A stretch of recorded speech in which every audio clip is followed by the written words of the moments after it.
তিন ফরম্যাটেই বাঘের মতো খেলে গিয়েছেন টাইগার অলরাউন্ডার সাকিব আল হাসান।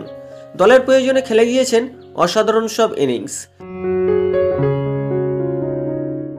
কখনো ব্যাট হাতে ঝুড়ি ঝুড়ি রান, কখনো বল হাতে গোছা গোছা উইকেট। এটা বলা ভুল হবে না, সাকিবই বাংলাদেশের সর্বকালের সেরা অলরাউন্ডার। কিন্তু সম্প্রতি সময়ে বাংলাদেশি ঘরোয়া ক্রিকেট লিগ বিপিএল থেকে সাকিবের সময় ভালো যাচ্ছে না একদমই। আবার সাকিব হারালেন আরেকটি মুকুট। দীর্ঘ 1739 দিন পর একদিনের আন্তর্জাতিক ক্রিকেটে অলরাউন্ডারের তালিকায় শীর্ষস্থানের তকমা হারালেন তিনি। 39 বছরের আফগান অলরাউন্ডার মোহাম্মদ নাবি উঠে এলেন অলরাউন্ডার তালিকার শীর্ষস্থানে। তবে কি সাকিব যুগের অবসান? তেমনটি ইঙ্গিত পাওয়া গেল বাংলাদেশি ক্রিকেট বোর্ডের তরফ থেকে। 3 ফরম্যাটেই নতুন অধিনায়ক বেছে নিল বাংলাদেশ। বাংলাদেশ ক্রিকেটে হয়তো শেষ হতে চলেছে সাকিব আল হাসানের যুগ।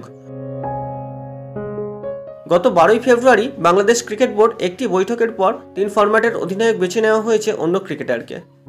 বৈঠকের পর 3 ফরম্যাটে অধিনায়ক হিসাবে নাজমুল হোসেন শান্তর নাম ঘোষণা করে দিয়েছে বাংলাদেশি ক্রিকেট বোর্ড। এতদিন পর্যন্ত 3 ফরম্যাটের সাকিবই বাংলাদেশের ঘোষিত অধিনায়ক ছিলেন। তবে গত বছর বলে দিয়েছিলেন একদিনের বিশ্বকাপের পর আর অধিনায়ক থাকবেন না তিনি। সাকিবের চোটের জন্য বিশ্বকাপে 2টি ম্যাচে নেতৃত্ব দিয়েছিলেন নাজমুল হোসেন শান্ত। তারপর নিউজিল্যান্ড সফরেও 3 ফরম্যাটে তিনিই অধিনায়ক ছিলেন। তাকে এবার পূর্ণ সময়ের জন্য অধিনায়ক করে দিয়েছে বাংলাদেশ। পরের মাসে শ্রীলঙ্কার বিরুদ্ধে 2টি টেস্ট খেলবে বাংলাদেশ। সেটি দিয়েই নাজমুল হোসেনের অধিনায়ক হিসাবে ইনিংস শুরু হবে।